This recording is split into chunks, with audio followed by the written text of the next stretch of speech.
ton souffle. Frères et sœurs en Christ, bonjour, bienvenue à cette édition de l'Instant Biblique où nous, paroissiens de l'Église protestante unie de la Somme, partageons avec vous les versets bibliques qui nous touchent, qui nous accompagnent, qui nous portent au quotidien. Je suis Derek, je suis très heureux de vous retrouver aujourd'hui. Et j'ai décidé de partager avec vous un passage de l'Épître aux Philippiens, 4e chapitre, versets 4 à 7. Je vous le lis. Réjouissez-vous toujours dans le Seigneur. Je le répète, réjouissez-vous. Que votre attitude conciliante soit connue de tous. Le Seigneur est proche. Ne vous inquiétez de rien. Mais en tout, par la prière et la supplication, avec des actions de grâce, faites connaître à Dieu vos demandes. Et la paix de Dieu, qui surpasse toute pensée, gardera votre cœur et votre intelligence en Jésus-Christ. Je crois que j'ai déjà parlé de ce passage, mais j'en reparle encore parce que c'est un passage que j'aime beaucoup pour plusieurs raisons. Paul ici nous donne en tout début de passage et en fin de passage, grosso modo, le résumé de la parole, de la bonne nouvelle. Réjouissez-vous, réjouissez-vous, réjouissez-vous. Il va le répéter plusieurs fois, comme si cette joie était le fondement de cette parole, de la bonne nouvelle. Et il conclut par « En Jésus-Christ ». Je vais trouver cette joie en Jésus-Christ. Bon, je pourrais m'arrêter là, mais je vais continuer quand même. Donc, il nous demande, donc il répète plusieurs fois « Réjouissez-vous » comme si c'était vraiment le cœur du message, que votre attitude conciliante. Il ne veut pas dire ici conciliant comme quelqu'un de mou, mais plutôt comme quelqu'un de doux. Le conciliant, c'est pas celui qui dit, comme l'expression populaire, amen à tout. Non, c'est pas quelqu'un qui va tout accepter, quelqu'un de conciliant. Quelqu'un de conciliant, c'est plutôt quelqu'un de doux, quelqu'un qui a suffisamment de foi pour être bienveillant avec tout le monde. Ce serait ça, être conciliant. J'ai suffisamment de foi pour être bienveillant avec tout le monde. Donc que votre attitude conciliante soit connue de tous. Donc là, on n'est plus dans la prière, je vais me cacher, je vais aller dans un coin qui m'est personnel. On n'est plus dans attention à l'orgueil, attention à toutes ces choses-là. Non, on est plutôt dans cette joie qui vous donne une attitude conciliante, cette foi suffisamment grande pour être bienveillant avec tout le monde. Et bien, il faut que vous la montriez, il faut que je la montre, il faut que je la partage. Le Seigneur est proche.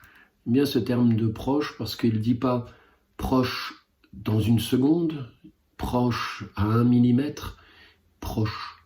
Un peu comme si, puisque le Seigneur est là, et maintenant, et qu'il m'est proche, alors je peux faire appel à lui tout le temps, constamment dans ma journée. Cette proximité, c'est une proximité temporelle, spatiale, spirituelle. On va retrouver cette présence de Dieu. Donc, à tout moment dans ma journée, je sais que le Seigneur est proche. Ne vous inquiétez de rien. Oui, parce que l'inquiétude, c'est la peur qui est à l'origine. Et en face de la peur, qu'est-ce qu'on va mettre? En face de cette inquiétude, c'est la foi. Si la peur arrive, je mets la foi en face, qui va atténuer et faire disparaître cette peur. Le fameux lâcher-prise dont on parle, ou ce fameux courage que l'on va donner à les gens d'église, ou les gens spirituels, ou les gens importants qui ont apporté quelque chose dans les religions, ont toujours été des personnes courageuses qui, devant la peur, mettaient leur foi. Cette fameuse foi qui est suffisamment forte pour nous rendre bienveillants vis-à-vis de tout le monde et nous protéger des inquiétudes et de la peur. par la prière et la supplication avec des actions de grâce, faites connaître à Dieu vos demandes. Alors c'est amusant, c'est quelque chose que j'ai du mal à faire, qui est de prier pour moi. Alors, voilà, il y a une petite histoire qu'Antoine Nuis raconte.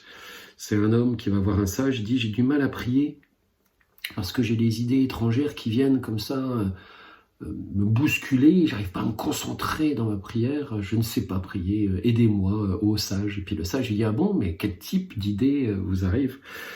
Et l'homme répond « Je pense à mes clients, à ma femme qui n'est pas heureuse de nos revenus, à mon fils qui travaille pas à l'école, à ma fille qui est un peu dépressive. » Et le sage de répondre « Pourquoi dis-tu que ce sont des idées étrangères? Elles ont toute leur place dans ta prière. » Eh oui, Dieu est là, il est proche, temporel, physique, spirituel. Tout ce qui m'arrive, il est là, il est au milieu. Il est là. Donc je peux en effet partager avec tout ça.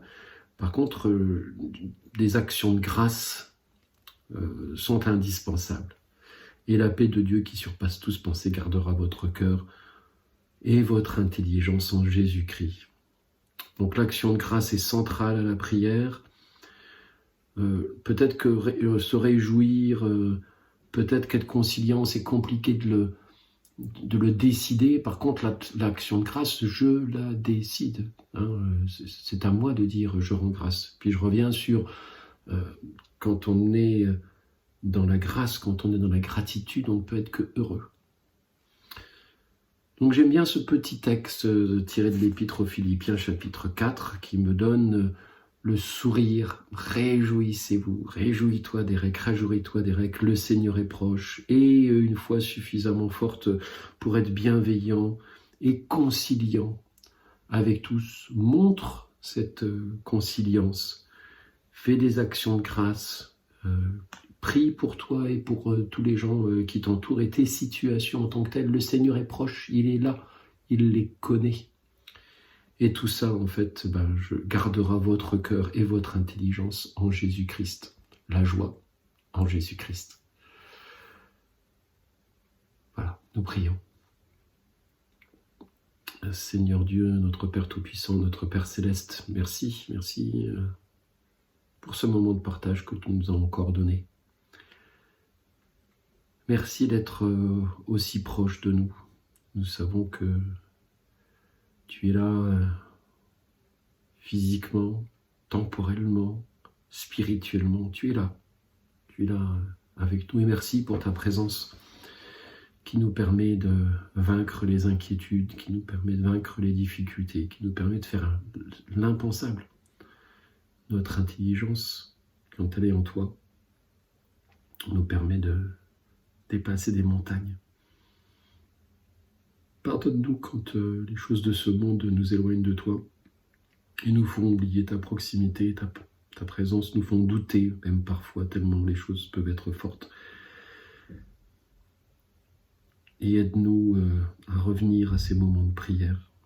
Aide-nous à trouver les bonnes actions de grâce qui sont une preuve de notre amour pour toi, qui n'est rien à côté de celui que tu as pour nous.